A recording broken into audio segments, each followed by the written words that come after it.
पालघर लोकसभा विधानसभेचे बिगुल आता वाजलेलं आहे। उमेदवार कोण हे अद्यापही निश्चित झालं नसलं तरी बहुजन विकास आघाडीने आपली भूमिका अद्यापही स्पष्ट केली नाही। तर काल महायुतीचा मेळावा झाला आणि त्या मेळाव्यामागे जे बॅनर होता त्या बॅनरमध्ये घटक पक्ष म्हणून बहुजन विकास आघाडीचा उल्लेख करण्यात आला होता। त्यामुळे बहुजन विकास आघाडी आमच्या सोबत आहे असा दावा महायुतीने केलेला आहे, परंतु बहुजन विकास आघाडीने अद्याप हेही स्पष्ट केलेलं नाही आम्ही उमेदवार उभा करणार की महायुतीला पाठिंबा देणार। महायुतीचा जो मेळावा झाला वसई पश्चिमेच्या पारनाका परिसरात मेळावा झाला आणि या मेळाव्यामध्ये स्टेजवर मागे बोर्ड होता आणि त्या बोर्डवर सर्व घटक पक्षांची नावे होती, त्यामध्ये बहुजन विकास आघाडीचं देखील नाव होतं। त्यामुळे हा बोर्ड भरपूर काही सांगून जाते। या बोर्डच्या नुसार जर सांगायचं गेलं तर बहुजन विकास आघाडी आणि भारतीय जनता पार्टी यांची युती आहे आणि ह्या उमेदवाराला बहुजन विकास आघाडीचा पाठिंबा आहे असा अर्थ होतो। परंतु या मेळाव्याला घटक पक्षाचे अनेक लोक विविध पक्षाचे प्रत्येक पदाधिकारी उपस्थित होते, परंतु या मेळाव्याला बहुजन विकास आघाडीचे कोणीही पदाधिकारी उपस्थित नव्हते। त्यामुळे लोकांमध्ये संभ्रमता आहे, कार्यकर्त्यांमध्ये संभ्रमता आहे बहुजन विकास आघाडीची नेमकी भूमिका काय आहे। जर या भारतीय जनता पार्टीने आयोजित केलेल्या मेळाव्यामध्ये बहुजन विकास आघाडीचं नाव होतं तर ते बहुजन विकास आघाडीला विश्वासात घेऊन नाव टाकलं होतं किंवा त्यांना न विचारता घेतलं होतं हे अद्यापही कळू शकलेलं नाही। त्यामुळे हे राजकारण हे तापत चाललेले येत्या काळामध्ये बहुजन विकास आघाडी आणि भाजप यांची युती होणार की नाही होणार हे पाहावं लागणार आहे। एकीकडे राजेंद्र गावित यांच्या नावाची चर्चा जरी असली तरी त्यांच्या नावाचा अद्यापही शिक्कामोर्तब झालेलं नाही।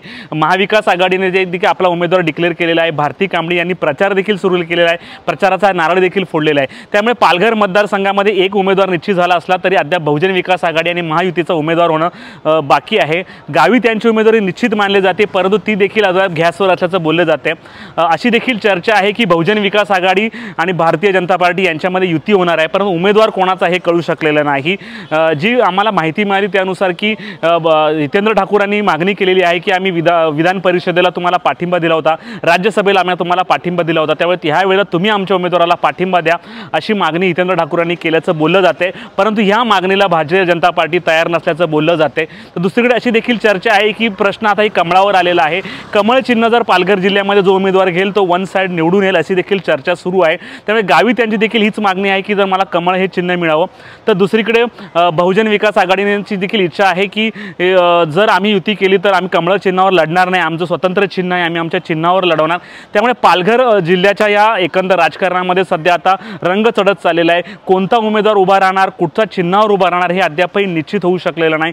सर्व गोष्टी हे गुलदस्त्यामध्ये आहे, कारण निवडणुकांना अजून वेळ असला 20 मे ची तारीख असली तरी 15 ते 18 मे नंतर फॉर्म भरायलाच खऱ्या अर्थाने सुरुवात होणार आहे। त्यामुळे नक्की कोण फॉर्म भरणार हे कळू शकलेलं नाही।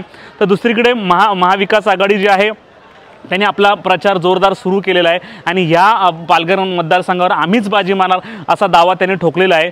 तर दुसरीकडे राज्यभरामध्ये एकनाथ शिंदे यांनी आपले उमेदवार बऱ्यापैकी निश्चित केले असताना पालघर लोकसभेचा उमेदवार का निश्चित केला जात नाही, गावित त्यांच्या नावावर का शिक्कामोर्तब केलं जात नाही किंवा गावित त्यांना पुन्हा एकदा डच्चू मिळण्याचे चान्सेस आहेत की काय असे प्रश्नांना आता वसई विरारसह पालघर जिल्ह्यामध्ये विचारले जातात। त्यामुळे येत्या काळामध्ये वातावरण मोठ्या प्रमाणात तापणार आहे।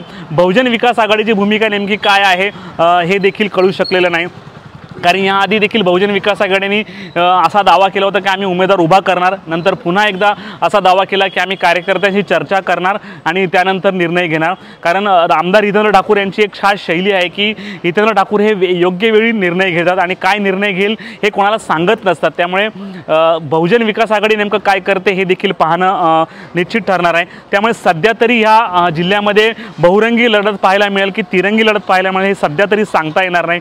जसं वातावरण तापेल तसतसं हे संपूर्ण प्रकरण जे आहे की याला वेगळं वळण लागतं आणि राजकीय वातावरण तापणार आहे। HP लाईव्हसाठी हनी पटेल सोबत प्रवीण नलावडे, वसई।